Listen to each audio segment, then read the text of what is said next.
guess what? I'm bringing back the podcast. You've been asking, and here it is. I have time. Travel is my lifestyle is back. I'm going to try to do more travel. What are you doing? You doing a podcast? Yeah. Can I be in it? Please? Just... Well... No. Yeah, let's do it. Yeah.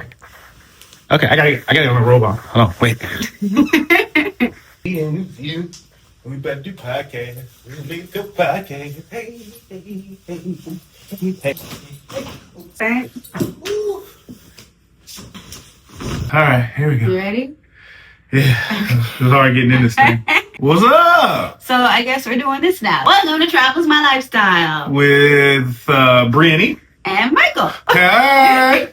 We really loved, I liked it. Did you like it doing 401 on the Copelands? Loved it. Okay, so we loved doing 401 on the Copelands. It was very therapeutic. However, putting it all on him to record was not doing a good thing, right? Definitely not. Yeah, so we're going to do it where it's my brand and it's on my regular sites everywhere. And we're just going to incorporate it because why? Travel is my lifestyle. So why not have my lifestyle on this, right? Part of your lifestyle. That makes sense, right? Yeah. Okay. Cool. Yeah. We're going to do this in robes every episode? No, we're doing it now because we're in New Zealand right now. So we decided to do a spontaneous trip to New Zealand. And we're in Auckland. And so we're staying at this really, really nice hotel. Yes, it is. This is our first episode together. I could interview you with, maybe questions that people might have for you as a travel creator. Okay. Let me get my interview voice on. Hang on a second. So, ma'am, tell the audience, what inspired you to become a travel creator? I was nervous because COVID. As most you know, I'm a flight attendant. And so when furlough happened, I was going to lose my job. And so people always was like, you always tell us this anyway. And I had a big following from that. Not as big as I do now, but I had a consistent group of people who would come to me for travel advice. And I was like, oh, well, let's try to make some money off of this. And that's how it happened. It was born out of COVID, essentially. Yeah, desperation to try to make money. That's exactly what it was. Girl was broke and girl was scared. So I needed to find a way to make money. So from then to now, do you think that this is something that you've grown to enjoy doing rather than seeing it as a job? I really enjoy it now. I think 2024 got me there a little bit because our finances got better. Right? COVID messed up a lot of people. And so I think now that I'm not stressed for cash, I've actually found my why and what it is that I love. And I really love giving people advice to travel internationally. At first I was trying to do it all up, right? And then when I started doing travels back in 2014, when I started my job, it was always like, Black people don't do that. Black people don't go there. And I mean, I play a game whenever I go places. We're playing it now. We're up to 19 people. I play spot the Black people, spot the people that look like me whenever I go out of the country from the United States. And I don't see us as much as I would like. So it's more like advocacy for Black travelers because people still think you can't because you're Black. You can't go there. You shouldn't go there. They're not going to like you there, but you'll be surprised. People who are brave enough to travel, it seems like the further you get out, the less Black it gets. We spend a lot of our time in the Caribbean, Yeah. Is it Caribbean or Caribbean? Caribbean. Is it like caramel? It's tomato. There's no right or wrong way, I guess. Okay. So one of your biggest posts was, places you felt unsafe, right? Oh, wow. Yeah. Take it back. Yeah. Well, what do you think is the biggest thing that makes people afraid to travel? That you think that they should get over, or you think that they should, or you could give them a tip on how to navigate it? Lack of information. Okay. I think, and I said in that post, and I'll repost the post so that it'll be quicker and people can see it because it's been years. The places I put on there, I think was Marrakesh, Morocco, Naples, Italy.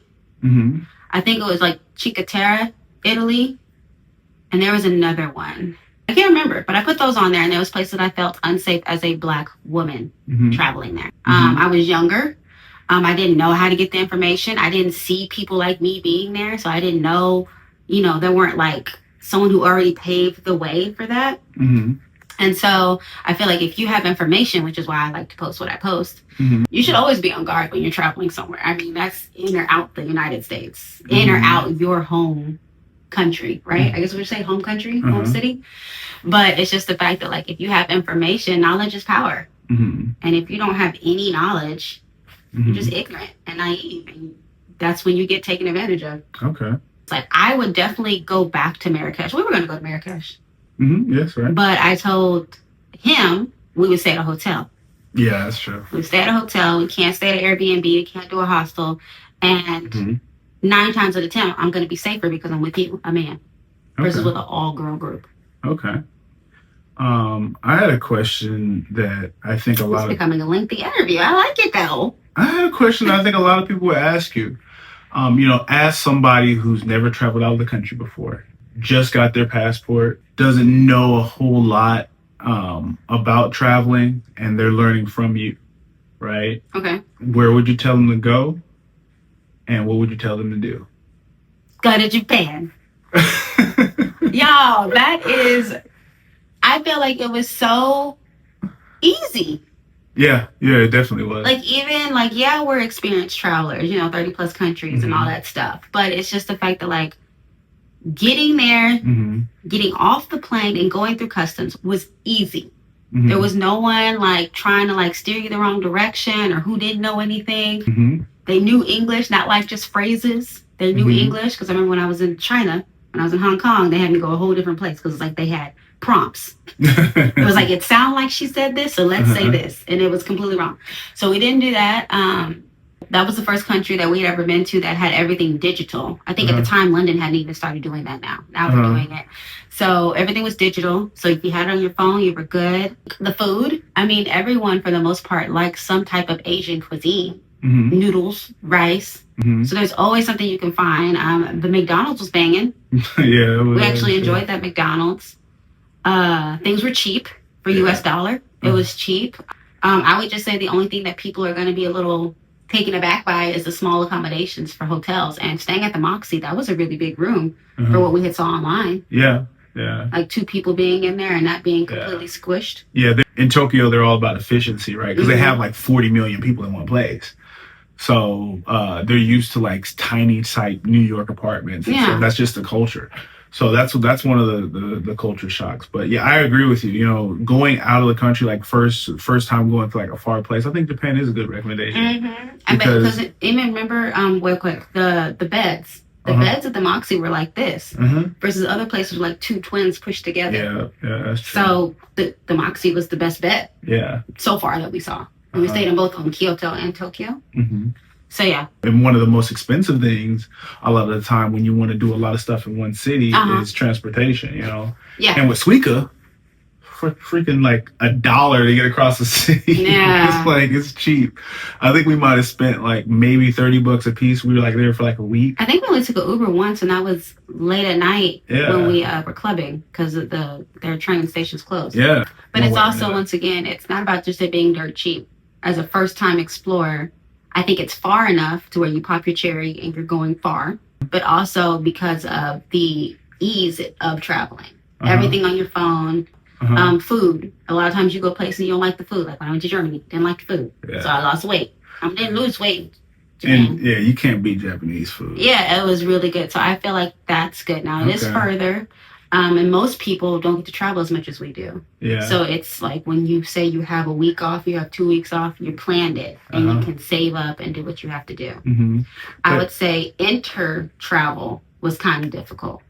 You're talking about going from like Tokyo to Kyoto or Osaka or something like that. Yeah, that was the only part that was confusing because it's like you want to do your research for that, but the Shinsaken, it's called the Shinsaken, right? Ooh. The Shinsaken is the name of the train that you take. Bullet train. Yeah, and that was the only thing that was like expensive, but it was fast as hell.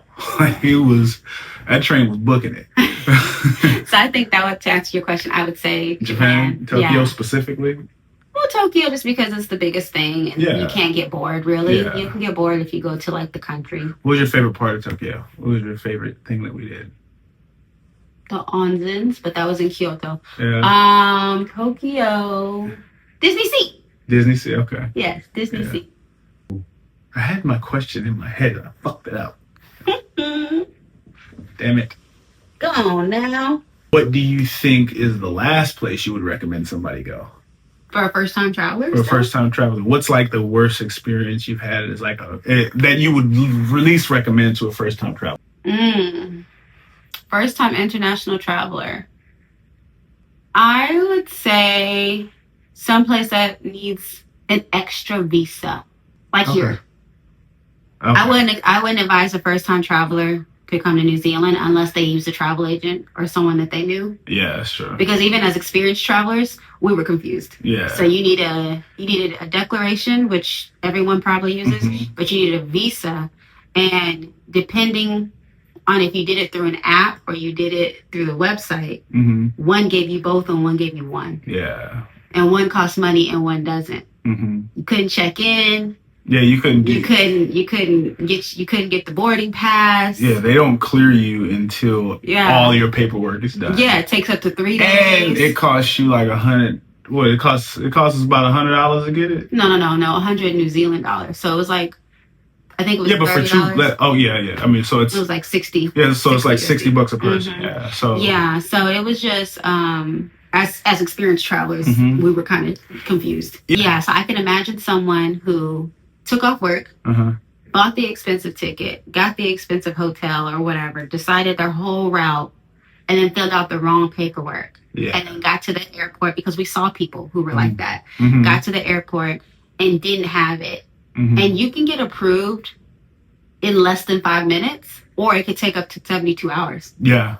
So that had me panicking. Yeah. So we got our hotel on the plane. Yeah. Because we didn't know you were going to get approved. Yeah. So I would just say, and it's not just New Zealand, other places are like that. I can't think of them off the top of my head, but if it's somewhere that needs a lot of paperwork, I wouldn't consider that for your first trip unless you go with a travel agent. Yeah, that makes sense. Yeah, because a travel agent should give you like step-by-step, like a sheet and let you know. Yeah. Versus just like give me your money and send you on your way. Yep. Okay. Paperwork requirements are like the biggest thing. For a first-time traveler. Yeah. When you second, third, fourth, do what you got to do. But if you're just trying to get out there and get it done, I wouldn't suggest, like, even when you go some places in Africa that need immunizations, I just feel like that's a lot for a first-time traveler. Yeah. You want to get out there and feel it and do it and feel like you can do it. And then be like, okay, next. Yeah. Gotcha. I think you did a pretty good one. We can end that.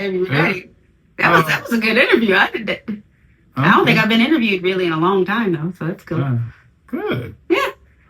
I'm glad you like it. Yeah. Did you have any questions for me, the non-creator? I guess I'm like the other half of this podcast, at least today. Well, I think that will go into episode 2. Okay. All right. Yes. Well, let's land this plane. You're so lame. So you have more to look forward to from Travel is My Lifestyle with my co-host, Michael. Yes, and you can find him at Mike Copeland for real. That's Mike Copeland, the number 4. Can we change that now that it's not the same one? But that's my Instagram handle. Why can't I do that? Mike Copeland for real. That's my Instagram handle. Whatever. Go ahead. Go ahead. My Instagram handle is Mike Copeland, the number 4 real.